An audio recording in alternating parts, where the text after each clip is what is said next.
वही थे जिन्होंने आकर के ये भी कहा था कि मैं जनेऊधारी ब्राह्मण हूं। किसी ने उनको ऐसा बोला नहीं था कहने के लिए। लेकिन अब अगर 1.5 महीना कुंभ का रुख नहीं कर पाते हैं और कोई नेता ये बोल देता है कि कुंभ में जाकर के गरीबी नहीं मिटती और फिर इफ्तार के मौके पर एक हफ्ते में 2-2 3-3 इफ्तार आपके नेता जाते हैं, तो आम आदमी, मैं कह रही हूँ वो 2 आदमी जो उस दिन प्रयागराज में थे, वो भी सवाल तो पूछेंगे ना। तो सवाल तो बिल्कुल पूछना चाहिए कि मोहन भागवत जी गए थे कुंभ में।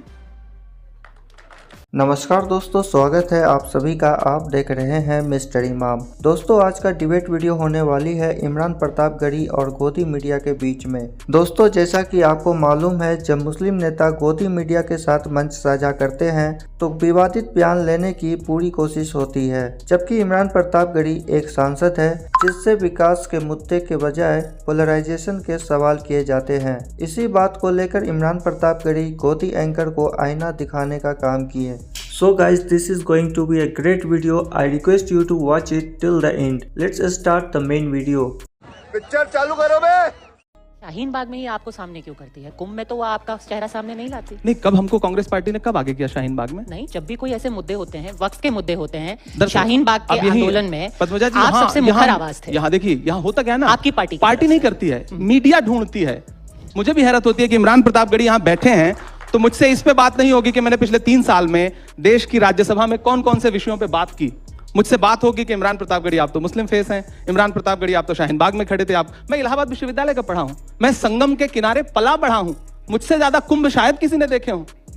तो मैं तो इलाहाबाद की मिट्टी का हूं, मैंने कुंभ को बसते हुए देखा है, उस मेले को।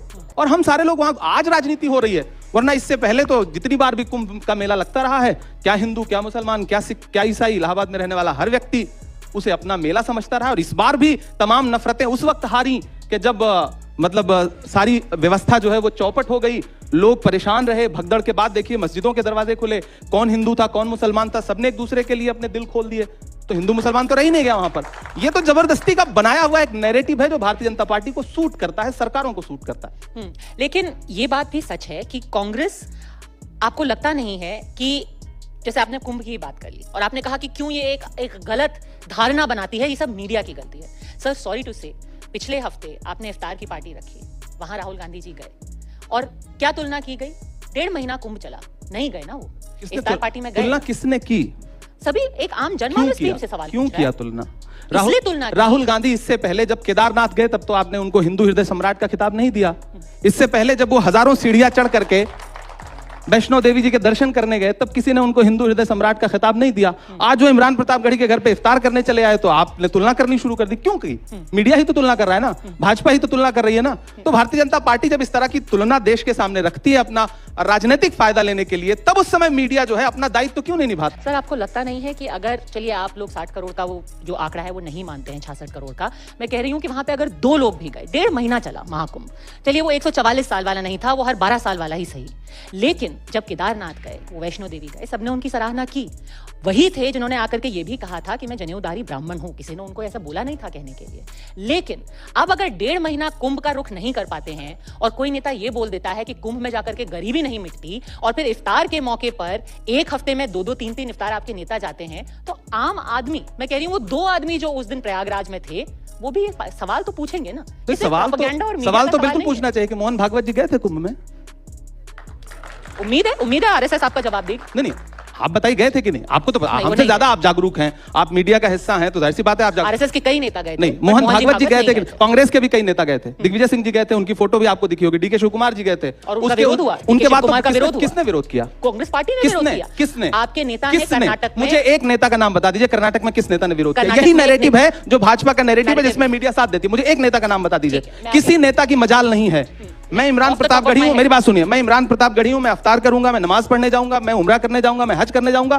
कांग्रेस पार्टी का कोई नेता मेरा विरोध नहीं करेगा। कोई केदारनाथ जाए, कोई वैष्णो देवी के पास जाए, कोई गंगा में स्नान करने जाए, किसने आज तक, कौन विरोध करता है? कैसी बात? यही तो सबसे बड़ा झूठ है जो परोसा जाता है। डीके शिव कुमार जी का किसने विरोध किया? बड़े गर्व के साथ उन्होंने स्नान किया, उनकी तस्वीरें देश के सामने आई। दिग्विजय सिंह, जिस पर भारतीय जनता पार्टी क्या क्या आरोप नहीं लगाती, वो गए, उन्होंने स्नान किया। मुझे बताइए, नीतीश कुमार जी गए थे?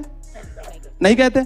भाजपा ने उनसे सवाल पूछा कि आप मेरे सहयोगी हो, आप हमारे साथ सत्ता में हो, आप क्यों नहीं कुंभ मनाने के लिए? चंद्रबाबू नायडू जी गए थे नागपुर के अंदर, औरंगजेब जिंदाबाद के नारे लगाए कह रहे हैं गए। कि महाराष्ट्र में एक और जगह थी सर, पहली बात तो जहाँ किसी ने व्हाट्सएप स्टेटस डाल दिया औरंगजेब पे। आपके पास ऐसा कोई विजुअल है जिसमें जिंदाबाद के नारे लगाए जा रहा हूं? मुझे सुना दें, लड़कों ने मुझे सुना दें। मैं महाराष्ट्र से सांसद हूं, निकलवा करके दिखाते मैं हैं। महाराष्ट्र से सांसद हूं, नागपुर के अंदर मैं प्रोटेस्ट महाराष्ट्र हुआ। से सांसद हूं, मुझे उस पूरे घटनाक्रम की जानकारी है। मैं पूरी जिम्मेदारी से टीवी 9 पे कह रहा हूं कि ऐसा कोई भी विजुअल, ऐसा कोई भी ऑडियो आप सुनवा दें। ठीक है, वहां पर नारे लगे हैं, झूठ ऑन बात कैमरा है। लगे। ये झूठी बात है, निरी झूठी बात है। मैं पूरी जिम्मेदारी से बात कह रहा हूं, कोई नहीं लगाता, कोई नहीं लगा सकता, किसी को इससे कोई लेना देना नहीं है। अगर आपके पास कोई वीडियो आया होगा तो वो भाजपा के आईटी सेल का डॉक्टर्ड वीडियो होगा। मैं जिम्मेदारी से कह रहा हूं। और अगर ऐसा हुआ है तो किसी एफआईआर में दर्ज हुआ है या नहीं? हाँ, उनके खिलाफ एफआईआर हुआ है। नहीं, एफआईआर में ये दर्ज हुई है चीज कि औरंगजेब के नारे लगे, औरंगजेब जिंदाबाद के। कहां पे दर्ज हुई? और यही कहीं महाराष्ट्र में इस पे भी एफआईआर हुई है। और एक शख्स ने औरंगजेब को लेकर के व्हाट्सएप का अपना स्टेटस लगाया, उसको लेकर के तनाव हो गया, उस पे भी एफआईआर कुछ भी हुआ, उसके पीछे की पूरी कहानी यह है, जो मैंने वहां के लोगों से बात की, कि जब तक औरंगजेब का पुतला लेकर के या उनकी फोटो लेकर के जो विरोध प्रदर्शन किया जा रहा था, उससे किसी को कोई तकलीफ नहीं थी। कोई एक चादर मजार से उठा करके उसको लपेट करके जब उसको जलाया गया तो एक अफवाह यह फैली कि उस पर कुरान की आयतें लिखी हुई थी। अफवाह फैली। अब मैं यहां आता हूं, दिन भर विरोध प्रदर्शन चलता रहा, प्रोटेस्ट चलता रहा, पुलिस क्या कर रही थी, लॉ एंड ऑर्डर क्या कर रहा था?